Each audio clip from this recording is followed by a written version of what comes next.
Nelson Mandela once said, if you speak to a person with a language they understand, they will hear you with their head. But if you speak to them in their language, you speak to their heart. This is what Nelson Chamisa did on Saturday. He spoke to the people in Ndebele land in their local language, which is Ndebele.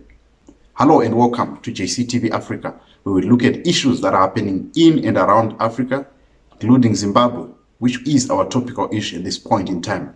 If you are new, please hit the subscribe button, the bell notification, you'll give this video a thumbs up so that it can be recommended in other platforms.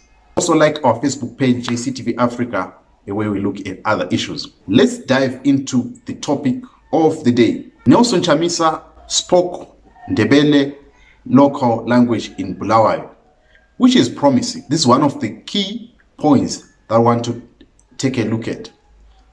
Zimbabwe, since its independence, there have not been a well integration between the Shonas and Ndebele, even though they were fighting shoulder to shoulder in the liberation struggle with the Zipra forces on this side and the Zanla forces on this side. There is need for the integration of Shonas and Ndebeles, and that was going to be achieved. The teaching of Ndebele in Shona schools and teaching of Shona in Ndebele schools.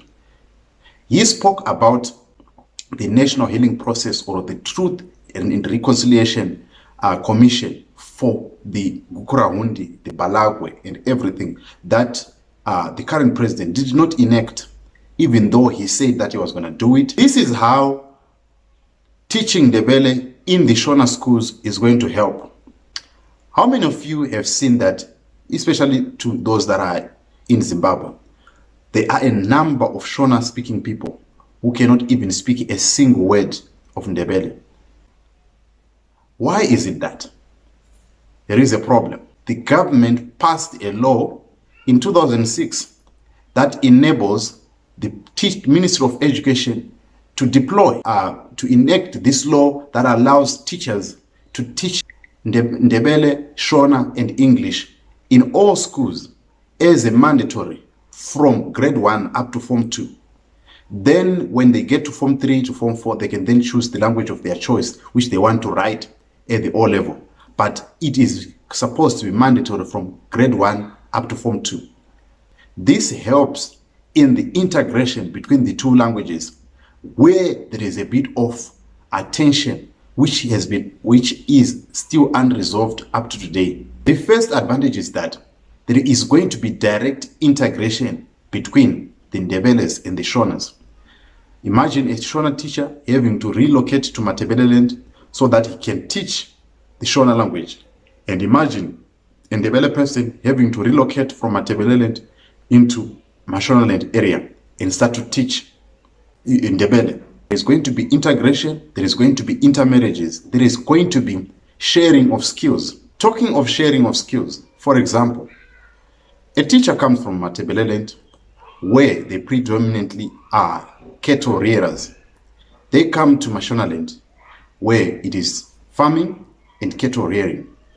Obviously, a teacher that is coming from Ndebele land has more knowledge on how to avoid certain diseases, how to treat the cattle, and some of the tips that they've used in order to make sure that their cattle are not attacked by different kinds of disease. There is skill share that happens in communities.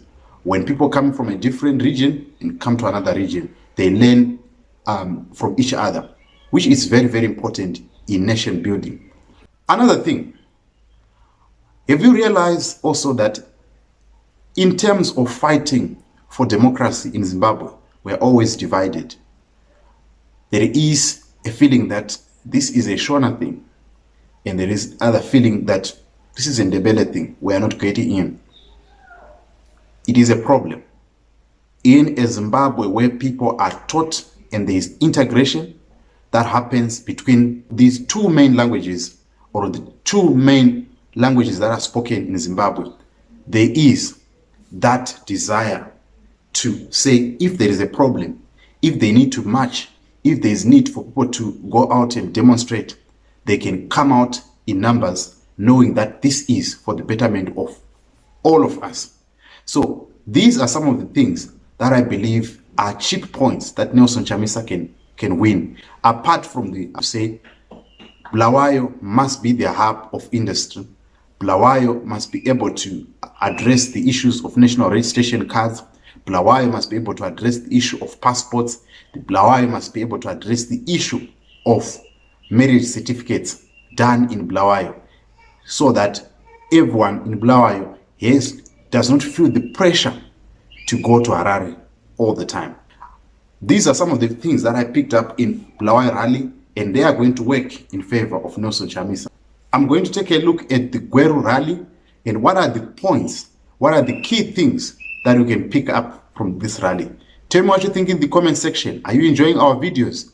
Go and like our Facebook page, JCTV Africa. And in the meantime, please register to vote. I'll see you on the next episode. Ciao, ciao.